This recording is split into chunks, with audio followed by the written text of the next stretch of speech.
शीर्षः नमामि श्रीरामचन्द्रचरणौ शरणं प्रपद्ये स्वाहा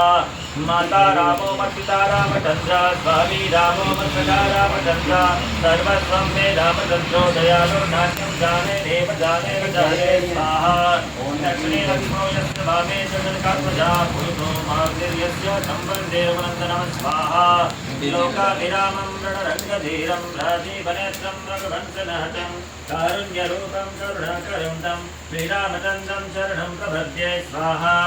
मनोजवं मारुततुल्यवेगं जितेन्द्रियं भक्तिमतां वरिष्ठं भारतात्मजं वानरयुतमौख्यं श्रीरामदूतं शरणं प्रपद्ये स्वाहा